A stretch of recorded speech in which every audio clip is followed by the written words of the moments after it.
After attaining enlightenment, the Buddha first taught the Four Noble Truths: suffering, its cause, its cessation, and the path leading to its cessation. Suffering is the reality of life. The cause refers to the roots of suffering. Cessation means the ending of suffering. And the path is the way toward that liberation.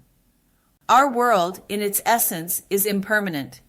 Everything, relationships, emotions, the body, even our thoughts, is formed by the temporary coming together of many causes and conditions. When those conditions change, the result also changes.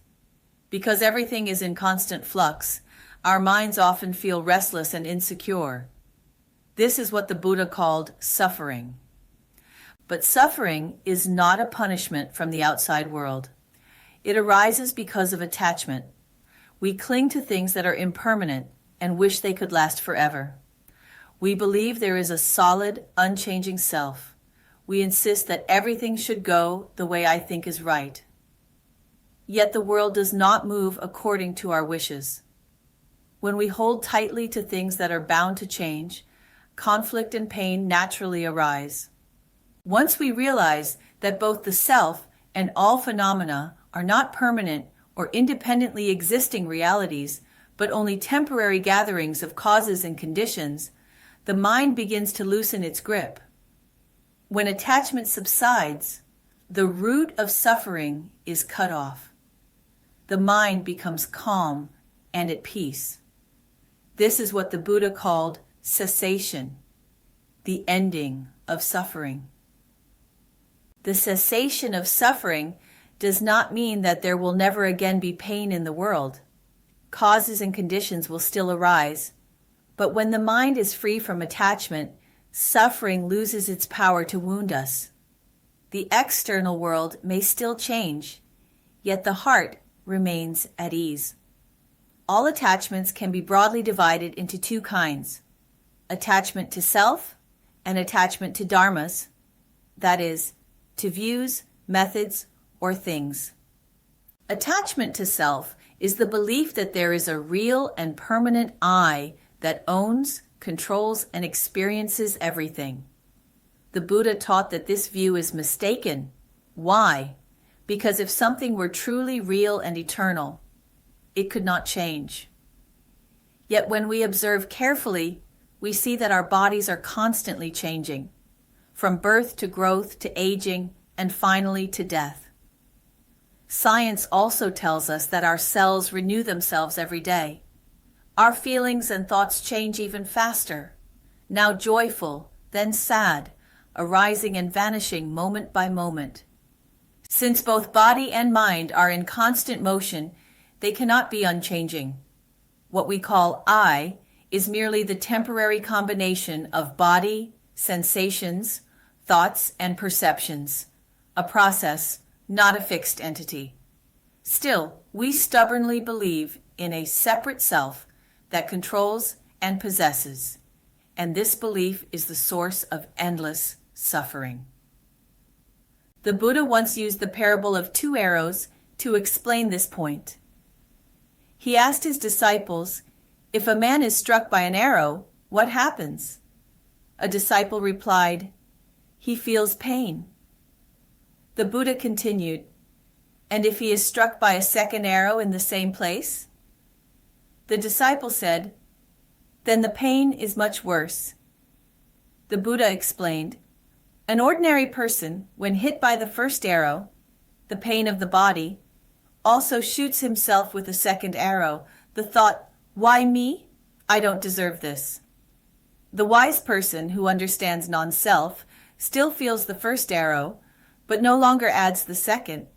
Physical pain may be unavoidable, but the thought, 'I am hurt,' intensifies it. When the illusion of self fades, the second arrow never strikes, and suffering does not multiply." In another story, someone asked the Buddha's disciple Ananda, "If there is no self, then who practices? Who attains liberation?" Ananda pointed to a chariot and said, "Where is the chariot? In the wheels? In the axle? In the seat?" When these parts are taken apart, the word chariot no longer applies. It is only a convenient name for a collection of parts. In the same way, what we call a person is just the temporary union of the five aggregates: form, feeling, perception, volition, and consciousness. Apart from these, no separate self can be found.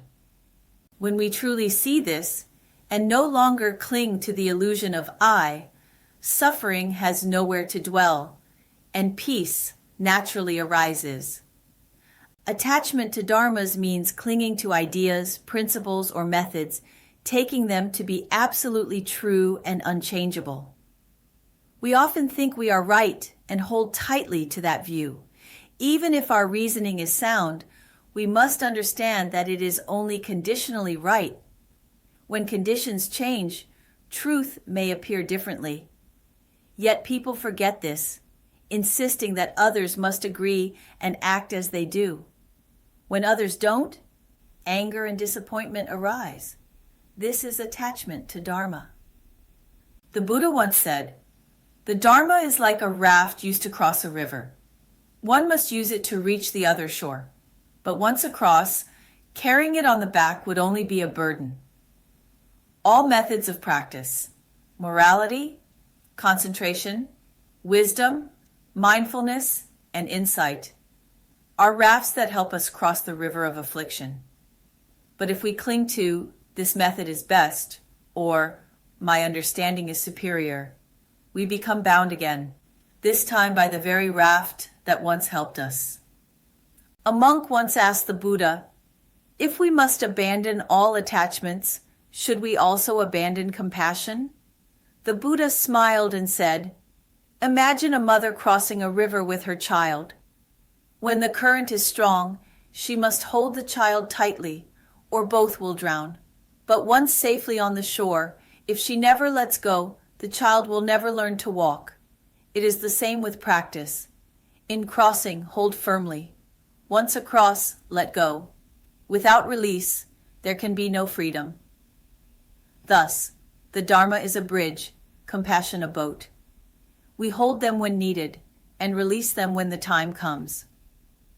True wisdom is knowing when to let go, while keeping the heart gentle and clear. Greed, anger, and ignorance are the concrete expressions of attachment. The Buddha said, "Beings are burned by the fire of greed, the fire of hatred, and the fire of delusion. All six senses, eyes, ears, nose, tongue, body, and mind, are aflame." A disciple asked, "What then is nirvana?" The Buddha replied, "Nirvana is extinction. When the fire is quenched, it goes nowhere. It simply ceases. When greed, anger, and delusion cease, the mind becomes cool and serene. Nirvana is not escape from the world. It is the coolness that comes when the inner fire has gone out. The world may still burn, but your heart no longer does." Suffering in this world does not truly come from events themselves, but from our grasping at self and things. When both the one who grasps and the object of grasping are seen through, the fire of attachment naturally dies down and the mind becomes calm. The emptiness of self and the emptiness of dharmas are not nihilism.